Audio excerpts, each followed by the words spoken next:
kanina nabanggit kasi ni Pat P na tumataas yung incidence ng infertility. And I'd like to know why. Bakit kaya? Thank you no sa pag-usapan tong infertility kasi medyo noon hindi masyado pinag-uusapan yung infertility. Isa ito sa mga parang sensitibong Parang topic, tabu, no? tabu na topic, ayaw natin pag-usapan. Medyo nahihiya yung mga tao. But now, mas marami na pong nag-uusap.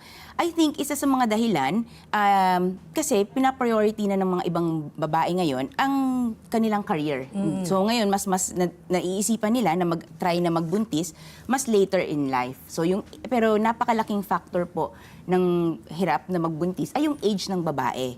So kasi pag mas tumanda yung babae, lampas 35 years old, mas hirap kasi yung quality ng itlog hindi na ganun kaganda as compared nung mas bata sila at yung quantity mas kumukonti. You're born with a set number of eggs. Yes. Na yun yung pag nag-ovulate ka. Tama. So yun po yung sa babae, parang kaya tinatawag may biological clock kasi set lang yung age. Every time nagre-regla ka, mababawasan ka ng itlog. Hindi gaya ng lalaki, nagre-replenish.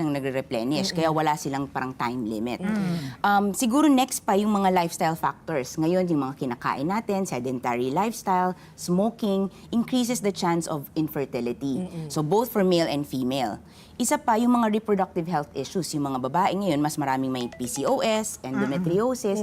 Lahat yun nakaka-contribute po sa hirap magbuntis.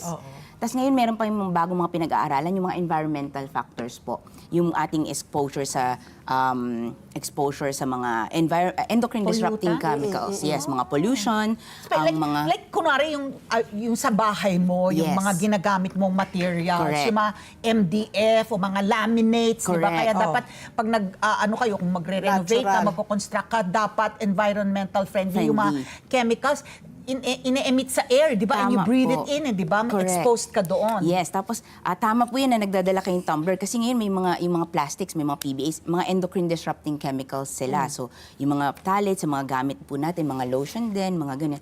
Lahat po yan can contribute to hormonal imbalance kasi Isipin mo pati cosmetics mo. Yes po, totoo Cosmetics, yan. lotions mo, baka hindi mo alam. Yes. Ano yung dapat bantayan sa mga lotion na So, tinitingnan natin. mo yung likod, babasahin yung likod, yung mga ingredients. Anong dapat mo iwasan? Iwasan natin yung mga phthalates, PBAs. Meron actually parang website, EWG, pwede mo i-type doon yung mga ginagamit mo. No? Sa American website siya. Pero pwede mo i-type doon yung mga ginagamit mo. Tapos titingnan nila kung healthy siya o marami siyang mga pollutants that can alter your hormones.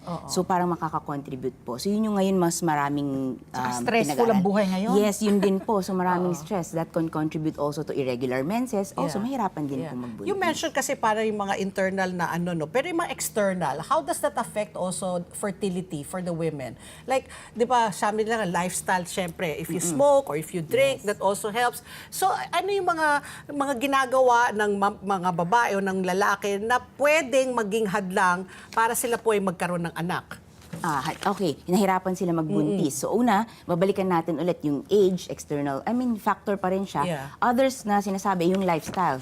So smoking, yung kinakain natin diet, maraming pag laging preserved, junk food, fast food, fried food, lahat po yan can contribute. No? So mas maganda healthy lifestyle. Obesity. So diet and exercise also contributes to better para magkaroon ng anak. Yeah.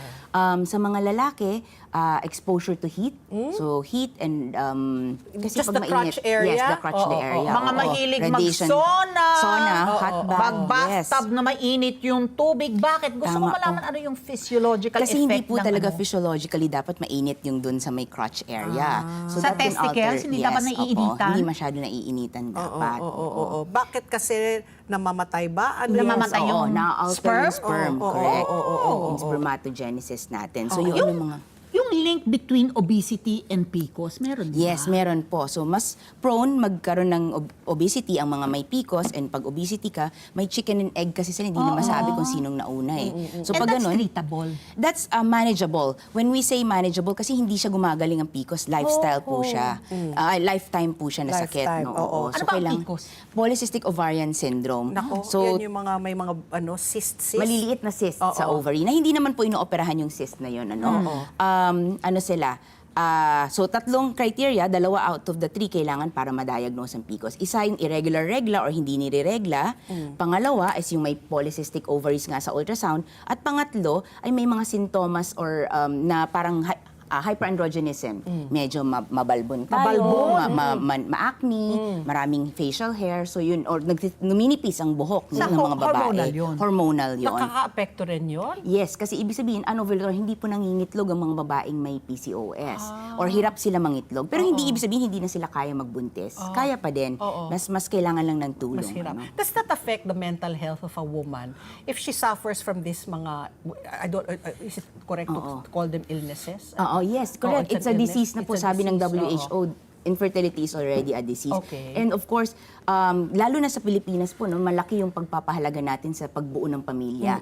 So, tas may external pressure pa from families na Yeah. magkaroon ng pamilya. So, it affects their mental health. Nagkakaroon ng anxiety, sometimes depression ng mga babae. Siyempre, meron silang parang burden na sarili, lalo na sinasabi minsan yung essence ng babae dapat magkaanak. Nawawala. Yes, Yeah, oo. oo. So, medyo siyempre nababawasan ng kanilang confidence. Sometimes, ayaw nila makipag-usap sa ibang tao. Ayaw nila minsan sumama na sa mga family gathering, lalo na pag Kasi lalo tinatanungan, kailan ka mabubuntis? Correct. Yun po, oo. Tapos minsan din, last is yung mga strain sa mag-asawa. Yeah. Kasi try silang try, tapos hindi, Pressure. napapressure Hindi sila. nabubuo. Oo, minsan nagkakaroon ng strain yung mag-asawa, yung relationship nila. Let's get together. Sunday 25. Sunday 25.